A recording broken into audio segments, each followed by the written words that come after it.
SRM யூனிவர்சிட்டியில all India water polo championship கிளம்பியாச்சு. Calicut university போய் இறங்குனதுமே செம சூடு. ஏன்னா அந்த அளவுக்கு கிளைமேட் அவ்வளவு ஹாட்டா இருந்துச்சு. மார்னிங் 7 o'clock அக்வாட்டிக் காம்ப்ளெக்ஸ் போயிட்டு நம்ம ரிப்போர்ட்டிங் பண்ணி ஸ்விமிங் பூல்குள்ள போனதே மேக்ஸ் பிக்சர்ஸ்ல வந்துருச்சு. அதுல நம்ம SRM டீம் வந்து பூல் பில வந்திருக்கும். மொத்தம் அதுல 6 டீம். அதுல வந்து பூல் வின்னர்ஸ் ஆனாக்க நம்ம செமி மூவ் ஆகும். ஃபுல்லா எல்லாமே நாக் அவுட் மேட்ச் தான். ஃபர்ஸ்ட் மேட்ச் நம்ம கேரளா ஃபிஷரிஸ் யூனிவர்சிட்டிக்கு நம்ம SRM யூனிவர்சிட்டிக்கு தான். ஃபர்ஸ்ட் மேட்ச்ல நம்ம கேரளா ஃபிஷரிஸ் யூனிவர்சிட்டிக்கு SRM யூனிவர்சிட்டி நடந்த மேட்ச்ல வந்து பாத்தீங்கன்னா கேரளா யூனிவர்சிட்டி வந்து பாத்தீங்கன்னா டிக்ளேர் பண்ணிட்டாங்க. நம்ம லக்கிலி டைரக்டா செகண்ட் ரவுண்ட் போயாச்சு. செகண்ட் ரவுண்ட் வந்து பாத்தீங்கன்னா குஜராத் ஸ்போர்ட்ஸ் யூனிவர்சிட்டி கூட நமக்கு செகண்ட் மேட்ச். அதெல்லாம் முடிச்சதுக்கு அப்புறம் நம்ம பாய்ஸ் MG யூனிவர்சிட்டி மேட்ச் பார்த்து ஒரு பயங்கரமான மேட்ச். அந்த இடத்துல கொஞ்சம் கூட எதிர்பார்க்காத நேரத்தில் என்னோட ஃபேவரட்டான கோச் மேத்யூ சாரை பார்த்தேன். மேட்சஸ் எல்லாம் பார்த்துட்டு டே 1 முடிச்சுட்டு ரூமுக்கு போய் ரெஸ்ட் எடுத்து செகண்ட் டே செகண்ட் ரவுண்ட் மேட்சஸ்ல வந்து பாத்தீங்கன்னா SRM யூனிவர்சிட்டி குஜராத் யூனிவர்சிட்டி நடந்தது. அந்த மேட்ச்ல முடிஞ்ச அளவுக்கு ஃபர்ஸ்ட் ஹாஃப் வரைக்கும் நல்ல எஃபர்ட் போட்டு நம்ம நல்ல லீடிங்ல இருந்தோம். முடிஞ்ச அளவுக்கு எல்லா எஃபர்ட் போட்டு அன்லைக்கில் 6-7 கோல் ஒரு கோல் டிஃபரன்ட்ல பாத்தீங்கன்னா SRM யூனிவர்சிட்டி லாஸ்ட் ஆயிடுச்சு. இந்த மேட்ச்ல நடந்தது பாத்தீங்கன்னா சின்ன சின்ன மிஸ்டேக்ஸ் நாங்க எல்லாரும் பண்ணோம். சோ அதை வந்து கரெக்ஷன் பண்ணாக்க நெக்ஸ்ட் இயர் வந்து பாத்தீங்கன்னா சூப்பர் பெர்ஃபார்ம் பண்ணோம். அப்படியே ஈவினிங் வந்து பாத்தீங்கன்னா அந்த காலேஜ்ல வந்து DJ ஃபங்க்ஷன் வச்சு சாலிடே வந்து எல்லா டீம் கூட சேர்ந்து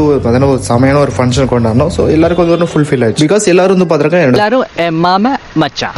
ஓகே, சோ இதுல இருந்து நான் சொல்ல வரது என்னன்னா ஜெயிக்கிறமோ தோக்குறமோ கடைசி வரைக்கும் ஃபைட் பண்ற மாதிரி தான் முக்கியம். Okay, semi finals and finals என்னாச்சு நெக்ஸ்ட் வீடியோல பார்ப்போம். அது வரைக்கும் நம்ம பேஜ் மறக்காம ஃபாலோ பண்ணிக்கோங்க.